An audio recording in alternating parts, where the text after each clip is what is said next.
Hey there, Washington Commanders fan. Have you thought about how we got to where we are now? The game against the Eagles last Thursday brought more than just a loss.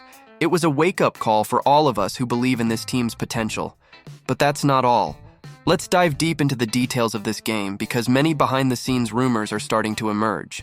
And of course, don't forget to like the video. Now, the game against the Philadelphia Eagles started with a spark of hope. The opening drive that ended in a touchdown looked promising, almost like a reminder of the best moments from early in the season. But let's be honest, fan. What came after was disastrous. The defense, which had been holding strong until then, collapsed in the fourth quarter, giving up 165 yards and 3 touchdowns. You can't compete like that against teams of the Eagles' caliber. That's when many of us fans asked ourselves, do Jaden Daniels and this tired offense have what it takes to turn the game around? If you're as frustrated as I am, you know this game was a reflection of something bigger. Jaden Daniels, our rookie quarterback, seemed far from the form we saw early in the season. Remember those explosive runs and precise passes? Well, they seem to be in the past. That moment in the first quarter, when Daniels tried to advance with his legs and was easily stopped by Nakobe Dean, was symbolic. Daniels is clearly playing hurt, and it affected every aspect of his performance. Now, let's talk about the offensive line because we can't ignore it. They allowed 8 tackles for loss. 8. That's simply unacceptable. And it wasn't just lack of effort, it was pure inability to handle a dominant defensive line like the Eagles. Sam Cosmi and Andrew Wiley, who should be protecting our quarterback, were dominated by Jalen Carter all night long. It's frustrating to see such a promising offense reduced to nothing. And what about Cliff Kingsbury's game plan? Fan, I know you were also yelling at the TV, asking for more boldness. We were in short second downs, any offensive coordinator's dream. But what did we see? Predictable plays, runs that went nowhere, and 0 attempts at deep passes. Kingsbury seemed more concerned with protecting Daniels than winning the game. That says a lot about the confidence, or lack thereof, he has in our quarterback right now. But hold on. Not everything was a disaster.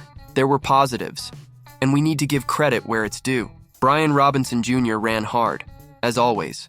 Austin Eckler showed he's still a valuable piece for the offense.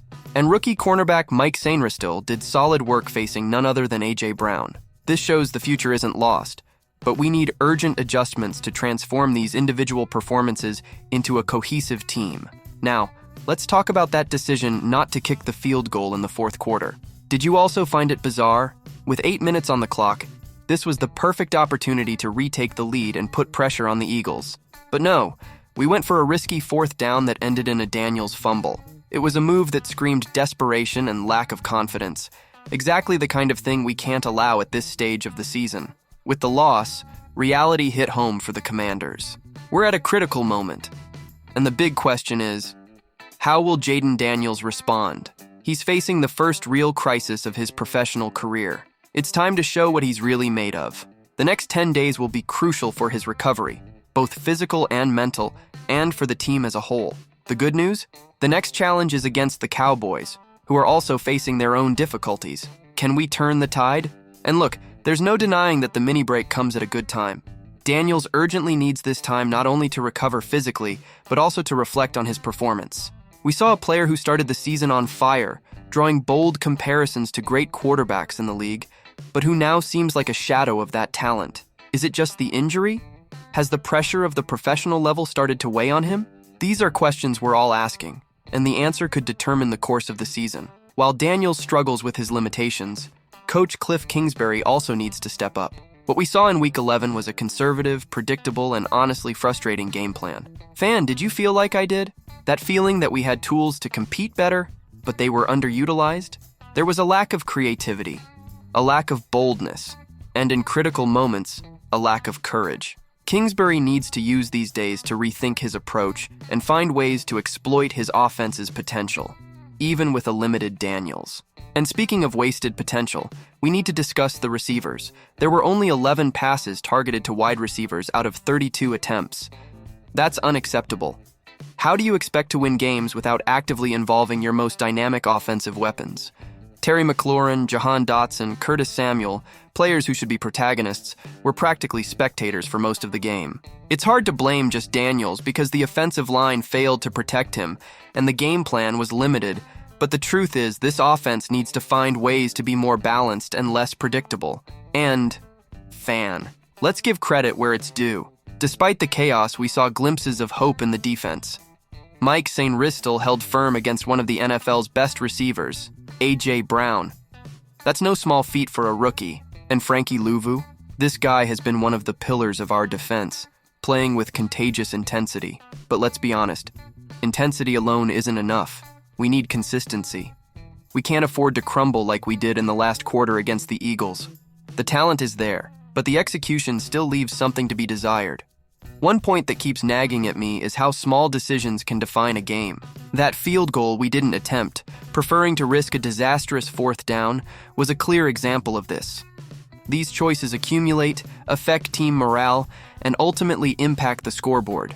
It's not the first time we've questioned the coaching staff's decisions this season, and if we want to be more than just a pleasant surprise, these decisions need to be much more assertive. And you know what worries me more, fan? The team's mentality. The loss to the Eagles revealed more than technical flaws. It showed a group that seemed to lose confidence as the game progressed. Daniels was clearly shaken, the offensive line seemed unmotivated, and the defense, which held its ground for 3 quarters, simply collapsed. This raises a bigger question. Do the Commanders believe they can compete at the highest level? Because we, the fans, still believe. And we need to see that same belief reflected on the field, now. With the Cowboys on the horizon, we have a chance to change this narrative. It's a divisional opponent, a home game, and a perfect opportunity to show that we're not a team that crumbles under pressure.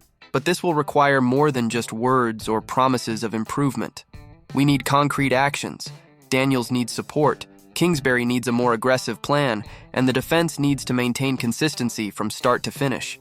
And you know what would be a bonus? Seeing the wide receivers finally taking on the leading role we know they're capable of. So fan, it's time to do your part too. If you've made it this far, it's because you care about this team as much as I do. So leave your comment and tell us what you think. Where are the Commanders' biggest problems? Is it the offense, the coaching staff, or is it just a matter of time before things fall into place? Subscribe to the channel because your opinion makes all the difference. And don't forget, next Thursday is game day and we want to see you cheering with us. After all, can we turn the page against the Cowboys, or will we continue on this emotional roller coaster? I'm eager to hear what you think.